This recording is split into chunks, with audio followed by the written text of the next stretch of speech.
Hello guys, welcome to my YouTube channel. അപ്പോൾ നിങ്ങളിങ്ങനെ ഞാൻ ഒരുങ്ങി പോകുമ്പോൾ തന്നെ നിങ്ങൾക്ക് മനസ്സിലാവും ഇത് ഓണം സെലിബ്രേഷന് വേണ്ടി ഒരുങ്ങുന്നതാണെന്ന്. അപ്പോൾ ഇതാണ് നമ്മുടെ കംപ്ലീറ്റ് ലുക്ക്. എനിക്ക് ഫിറ്റൊക്കെ എടുക്കാൻ സമയം കിട്ടില്ല, അതുകൊണ്ട് ഞാൻ ഹോട്ടലിലത്തെ ലിഫ്റ്റിലാണ് ഗായ്സ് ഫിറ്റൊക്കെ എടുക്കുന്നത്. അപ്പോൾ നിങ്ങൾ എൻ്റെ ലുക്ക് എങ്ങനെയുണ്ടെന്ന് കമൻറ്റിൽ പറയണം. കാരണം ഇത് വേറെ ആരുമല്ല, ഞാൻ തന്നെ എൻ്റെ സ്വന്തം സൃഷ്ടിയിൽ ഉണ്ടാക്കിയതാണ്. ഈ മേക്കപ്പും ഈ ഹെയറും എൻ്റെ മാത്രം കഴിവാണ്, ഇതിൽ ആരുടെയും കരങ്ങളില്ല, ഞാൻ ഒറ്റയ്ക്ക് ചെയ്തതാണ്. പിന്നെ നമ്മൾ ഓണപ്പൂക്കളം ഇടാൻ പോയി ഗായ്സ്. അപ്പോൾ നമ്മൾ ഓണപ്പൂ അരിയണം. അപ്പോൾ ഞാൻ കുറച്ച് അരിഞ്ഞ് കഴിഞ്ഞ് മടി പിടിച്ച് ഇവിടെ ഇരിക്കുകയാണ്. അപ്പോൾ അവൾ ബാക്കി ചെയ്തോളാന്ന് പറഞ്ഞു. അങ്ങനെയാണല്ലോ. അപ്പോൾ പിന്നെ പൂക്കളം ഇടണതാണ് നിങ്ങൾ ഈ കാണുന്നത് ഗായ്സ്. അപ്പോൾ പൂക്കളത്തിൻ്റെ ഫൈനൽ ലുക്ക് ഇതാണ്. അപ്പോൾ പൂക്കളം എങ്ങനെയുണ്ടെന്ന് കമൻറ്റിൽ പറയണം. ഇത് ഞാൻ ഒറ്റയ്ക്ക് ഇട്ടതല്ല, എല്ലാവരും കൂടി ഇട്ടതാണ്. പക്ഷെ ഞാൻ എൻ്റെ മാത്രം വീഡിയോ എടുത്തോളൂ, അതല്ലേ അതിൻ്റെ ഒരു ശരി. പിന്നെ നമ്മൾ അത് കഴിഞ്ഞ് പിന്നെയും തിരിച്ച് വർക്കിന് പോവുകയാണ് ഗായ്സ്. ഓണമായാലും ക്രിസ്മസ് ആയാലും എന്താഘോഷമാണെങ്കിലും നമുക്ക് വർക്കിന് പോയേ പറ്റൂ. ഹോസ്പിറ്റാലിറ്റി ഇൻഡസ്ട്രി ആയതിൻ്റെ ബെനിഫിറ്റാണത്. നമ്മൾ എന്താഘോഷമാണെങ്കിലും വർക്കിന് പോകണം.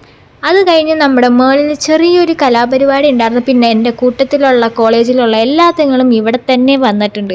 അതുകൊണ്ട് നമുക്കൊരു വേർതിരിവുണ്ടായിരുന്നില്ല, കാരണം എല്ലാവരും അറിയാവുന്നവരാണ്. 3 വർഷമായിട്ട്, ഇതിപ്പോൾ 4ാമത്തെ വർഷം, 4 വർഷമായിട്ട് ഒരുമിച്ചുള്ളതാണ്.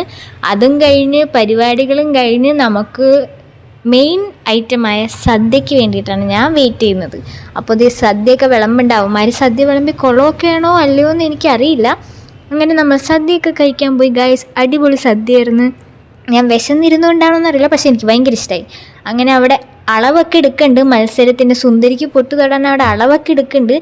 അതെന്തായാലും ഞാൻ വഴിയേ പറയാം. നമ്മുടെ സുന്ദരിക്ക് പൊട്ടു തൊടാൻ ഭയങ്കര ഫ്ലോപ്പായിപ്പോയി, കാരണം എല്ലാവരും നടുക്ക് തന്നെ കുത്തണം. പിന്നെ നമ്മുടെ പിള്ളേരുടെ കസേര കളി ഉണ്ടായിരുന്നു. കസേര കളിക്ക് എല്ലാം കിടന്ന് ഷെയർ, ലാസ്റ്റ് അവർ 3 പേരായി കഴിഞ്ഞാൽ ഷെയർ വീതം വെക്കണമെന്ന് പറഞ്ഞ് ലാസ്റ്റ് ഒരുത്തം വന്നു, പക്ഷെ അവനും കിട്ടിയില്ല ഗൈസ്. നമ്മുടെ അസിസ്റ്റൻറ്റ് ഷെഫ് തന്നെ കസേര കളിക്ക് ക്യാഷ് പ്രൈസ് നേടി. അങ്ങനെ പിന്നെ അടുത്തത് സ്പൂണിൽ നാരങ്ങ മത്സരമായിരുന്നു. അതിന് ഞാൻ പോയായിരുന്നു, പക്ഷേ എൻ്റെ വീഡിയോ ആരും എടുത്തു തന്നില്ല. എൻ്റെ വകയും ഉണ്ടായിരുന്നു, പക്ഷേ അവരാരുമല്ല ജയിച്ചേ, അതും വേറെ ആൾക്കാർ കൊണ്ടുപോയി ഗൈസ്. അപ്പോൾ ഇതൊക്കെയായിരുന്നു എൻ്റെ കമ്പനിയിലത്തെ ഓണ വിശേഷങ്ങൾ. അപ്പോൾ ഭക്ഷണം കഴിച്ചു കഴിഞ്ഞാൽ ഒരു ഉറക്കം എന്തായാലും വേണം, പക്ഷേ എനിക്ക് ഉറങ്ങാൻ പറ്റില്ല, കാരണം എനിക്ക് വർക്കുണ്ട്. ഇവരൊക്കെ ഇപ്പോൾ വീട്ടിൽ പോകും, കാരണം ഇവർക്കൊക്കെ അവധിയാണ്. ഇവർ ഓണം സെലിബ്രേഷന് വേണ്ടി മാത്രം വന്നതാണ് ഗൈസ്. അപ്പോൾ ഞാനിതൊക്കെ ജോലിയൊക്കെ കഴിഞ്ഞ് ഇനി വീട്ടിലേക്ക് പോകുന്നതാണ് നിങ്ങൾ ഈ കാണുന്നത്. നമുക്ക് ലിഫ്റ്റിൽ വെച്ചെങ്കിൽ എൻ്റെ ഫൈനൽ ലുക്കൊന്ന് കാണണം. ഞാൻ ഭയങ്കര സുന്ദരിയില്ലേ ഗൈസ്, പറയൂ. ഞാൻ എന്നെ തന്നെ പൊക്കുന്നതല്ല, പക്ഷെ എനിക്ക് ഇന്നത്തെ ലുക്ക് ഭയങ്കര ഇഷ്ടമായി. എന്ന് പറഞ്ഞാൽ ഭയങ്കര ഇഷ്ടമായി.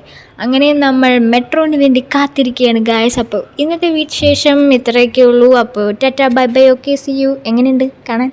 അത്രേ ഉള്ളൂ.